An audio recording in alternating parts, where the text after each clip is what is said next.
Hello everyone, welcome to Ekta Institute. इस video में अति लघुत्तरीय प्रश्न देखेंगे जो कि क्लास 12 यूपी बोर्ड की परीक्षाओं में किसी न किसी सेट में मिल जाते हैं। ये क्वेश्चन इम्पॉर्टेंट हैं, इनके नोट डाउन भी कर लें। तो इन क्वेश्चनों को देखते हैं। फर्स्ट क्वेश्चन गिवन है, एक कूलाम आवेश में कितने इलेक्ट्रॉन होते हैं। एक कूलाम आवेश में कितने इलेक्ट्रॉन होते हैं। तो बेटा सबसे पहले हम लोग देखेंगे जो डेटा लिखा है यानी न्यूमेरिकल वैल्यू है उसको नोट डाउन करते हैं। क्या क्या गिवन है। एक कूलाम आवेश गिवन है यानी Q = एक कूलाम। इलेक्ट्रॉन की बात कर रहा तो यहाँ पे इलेक्ट्रॉन की आवेश नहीं गिवन होगा, इसको पता होना चाहिए। इलेक्ट्रॉन का आवेश कितना होता है बेटा 1.6 × 10⁻⁻19 कूलाम।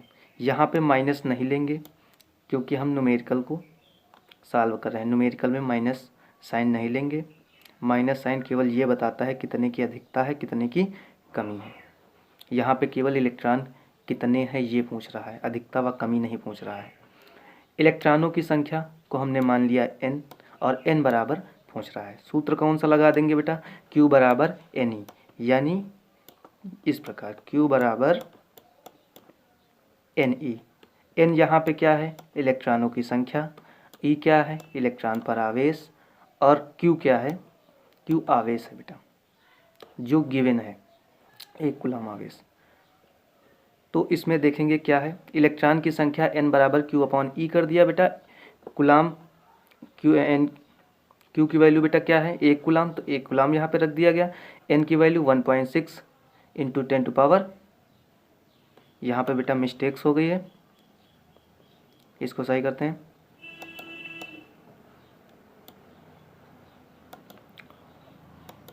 यहाँ पे बेटा 1.6 होना चाहिए, ये नहीं होगा। 1.1/1.6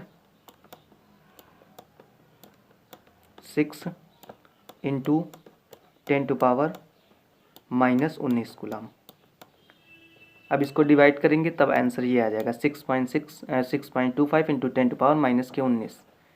अब इसको किस नीचे लास्ट में हिंदी में लिख देंगे, अतः एक कूलाम आवेश में 6.25 × 10⁻18 इलेक्ट्रॉन अधिक हैं या इलेक्ट्रॉन हैं। अधिक कुछ नहीं बताना है बेटा, इलेक्ट्रॉन हैं। नेक्स्ट क्वेश्चन क्या है देखते हैं। समविभव पृष्ठ से क्या तात्पर्य है। समविभव पृष्ठ क्या है बेटा, समविभव पृष्ठ हेडिंग डालेंगे फिर लिखेंगे पृष्ठ किसी वैद्युत क्षेत्र में स्थित कोई ऐसा पृष्ठ है जिस पर स्थित किन्हीं दो बिंदुओं के बीच वैद्युत विभवांतर शून्य होता है, समविभव पृष्ठ कहलाता है। समविभव पृष्ठ क्या है, पृष्ठ किसी वैद्युत क्षेत्र में स्थित कोई ऐसा पृष्ठ जिस पर स्थित किन्हीं दो बिंदुओं के बीच वैद्युत विभवांतर शून्य होता है, समविभव पृष्ठ कहलाता है। या दूसरी परिभाषा ये हो सकती है सिंपल वे में, वैद्युत क्षेत्र में स्थित कोई पृष्ठ या कोई ऐसा पृष्ठ जिस पर प्रत्येक बिंदुओं पर विभव का मान या वैद्युत विभवांतर का मान समान होता है, समविभव पृष्ठ कहलाता है। यहाँ पे क्या लिखा है सम मतलब समान, विभव मतलब विभवांतर, सम विभवांतर। बेटा ऐसा पृष्ठ वैद्युत क्षेत्र में स्थित ऐसा पृष्ठ जहाँ पर प्रत्येक बिंदुओं पर समान विभव हो, समविभव पृष्ठ कहलाता है। शॉर्टकट में ये भी परिभाषा लिख सकते हैं और इसको बोर्ड एग्जाम में लिखोगे तो नंबर भी मिलेंगे। क्या है परिभाषा, वैद्युत क्षेत्र में स्थित ऐसा पृष्ठ जिसके प्रत्येक बिंदु पर विभव का मान समान होता है, समविभव पृष्ठ कहलाता है। नेक्स्ट क्वेश्चन क्या है,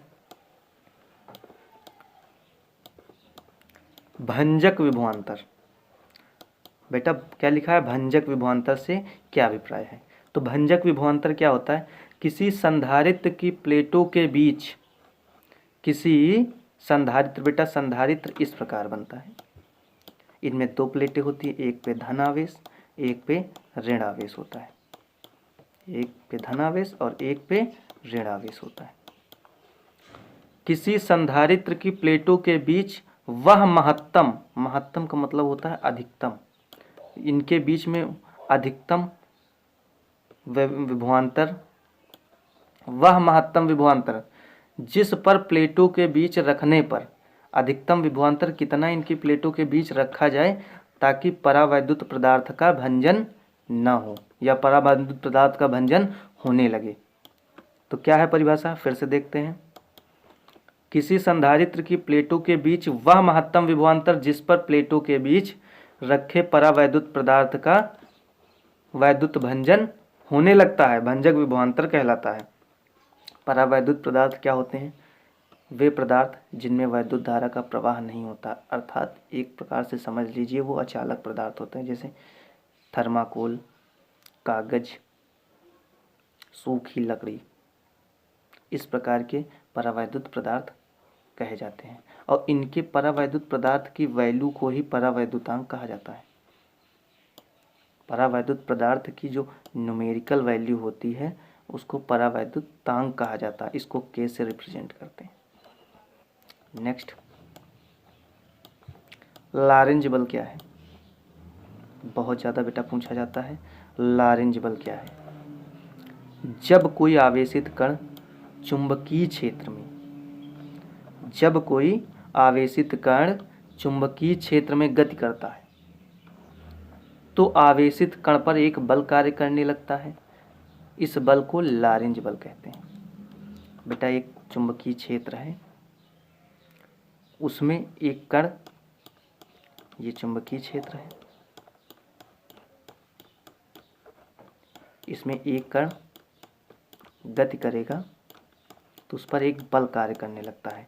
और जब बल कार्य करने लगता है, लंबवत कार्य करता है बेटा, जब बल कार्य करने लगता है, एक कण इससे गति कर रहा है तो उस पर एक बल कार्य करने लगता है, जिसके कारण उसका आकार, उसके पथ का आकार बदलता जाता है। तो जो बल कार्य करता है उसे ही क्या बोलते हैं, लॉरेंज बल कहते हैं। क्या कहते हैं, लॉरेंज बल कहते हैं। इसे चुंबकीय बल भी कहते हैं। क्या कहते हैं बेटा, चुंबकीय बल कहते हैं। लॉरेंज बल की दिशा कण तथा चुंबकीय क्षेत्र दोनों के चलने की दिशा के लंबवत होती है। अर्थात लॉरेंज बल को वो भी कहा जा सकता है बेटा, जब एक चुंबक है, चुंबक के पास एक छोटी सी लोहे की कील ला रहे हो, तो जब उसके पास बिल्कुल ले आओ या कोई आवेशित कण ले आओ, चार्जेबल पार्टिकल ले आओ, तो उस पर एक बल कार्य करने लगता है। और वो जो बल लगेगा अपनी ओर आकर्षित करेगा, या लगभग आकर्षित ही करता है, आकर्षित करेगा, तो वो जो बल लगेगा उसे ही क्या बोलते हैं, लॉरेंज बल या चुंबकीय बल। या शॉर्टकट में ये भी कह सकते हैं, चुंबक के द्वारा उत्पन्न किसी कण पर लगने वाले बल को ही, किसी आवेशित कण पर लगने वाले बल को ही चुंबकीय बल या लॉरेंज बल कहते हैं। किसी चुंबक द्वारा उत्पन्न आवेशित कण पर लगने वाला बल लॉरेंज बल या चुंबकीय बल कहलाता है। नेक्स्ट देखते हैं बेटा क्वेश्चन क्या है। अब क्वेश्चन समाप्त हो चुके हैं। इसी प्रकार और क्वेश्चन लाते हैं रहेंगे इस वीडियो पर। इस चैनल को सब्सक्राइब कर लें और ऑल पर सेट कर लें। अगर वीडियो अच्छी लगी है तो अपने मित्रों को शेयर करें ताकि ज़्यादा से ज़्यादा बच्चे इस वीडियो को देखें और उनकी पढ़ाई में थोड़ा गति आ सके और ये याद हो सके। Thank you for watching this video.